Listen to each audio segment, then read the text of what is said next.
ভারত ও পাকিস্তানের মধ্যে চলমান উত্তেজনা নাটকীয়ভাবে কমে এসেছে। শনিবার এক পূর্ণ যুদ্ধবিরতিতে সম্মত হয়েছে দুপক্ষ, যা যুক্তরাষ্ট্রের উচ্চ পর্যায়ের কূটনৈতিক প্রচেষ্টার ফল বলে দাবি করছেন হোয়াইট হাউসের কর্মকর্তারা। মার্কিন গণমাধ্যম সিএনএন-এর প্রতিবেদনে জানা যায়, মার্কিন ভাইস প্রেসিডেন্ট জেডি ভ্যান্স, পররাষ্ট্রমন্ত্রী ও অন্তর্বর্তীকালীন জাতীয় নিরাপত্তা উপদেষ্টা মার্কো রুবিও এবং white house chief of staff সুজি ওয়াইলস এই সংকট ঘিরে টানা নজর রাখছিলেন। শুক্রবার সকালে যুক্তরাষ্ট্র একটি গুরুত্বপূর্ণ গোয়েন্দা তথ্য পায়, যা কর্মকর্তাদের মতে মার্কিন সম্পৃক্ততা বাড়ানোর সিদ্ধান্তে মুখ্য ভূমিকা রাখে। এই পরিস্থিতিতে ভাইস প্রেসিডেন্ট ভ্যান্স সরাসরি ফোন করেন ভারতের প্রধানমন্ত্রী নরেন্দ্র মোদীকে।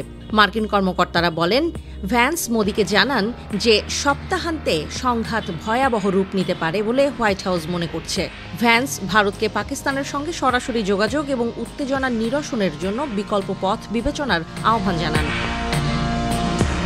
মার্কিন প্রশাসনের মতে, ওই সময় দুই পরমাণু শক্তিধর দেশের মধ্যে কোনো আলোচনা হচ্ছিল না এবং যুক্তরাষ্ট্রকে আবার তাদের মুখোমুখি বসাতে হস্তক্ষেপ করতে হয়। ভ্যান্স মোদীকে একটি উত্তরণ পথের কথাও জানান। যুক্তরাষ্ট্রের ধারণা ছিল সেই পথ পাকিস্তানের কাছে গ্রহণযোগ্য হতে পারে।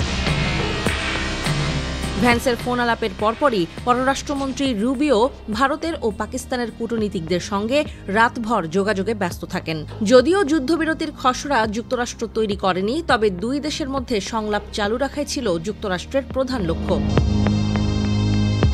একজন মার্কিন কর্মকর্তা জানান, সপ্তাহের শুরুতেই আমরা চেষ্টা করছিলাম উভয় পক্ষকে আলোচনায় বসাতে এবং যুদ্ধবিরতির পথ খুঁজে বের করতে।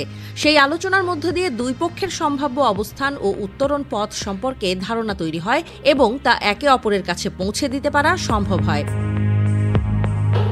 ভ্যান্সের মোদির সঙ্গে ফোন আলাপকে মার্কিন প্রশাসন একটি মোড় ঘোরানো মুহূর্ত বলে অভিহিত করেছে। তবে একদিন আগেই ভ্যান্স ফক্স নিউজকে দেয়া সাক্ষাৎকারে বলেছিলেন, এটা আমাদের বিষয় নয় এবং যুক্তরাষ্ট্র কোনো পক্ষকে অস্ত্র নামাতে বাধ্য করতে পারে না বলেও মন্তব্য করেছিলেন।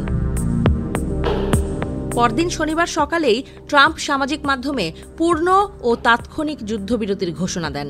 পররাষ্ট্রমন্ত্রী রুবিও জানান, ভারত ও পাকিস্তান একটি নিরপেক্ষ স্থানে বিস্তৃত আলোচনায় বসতে রাজি হয়েছে।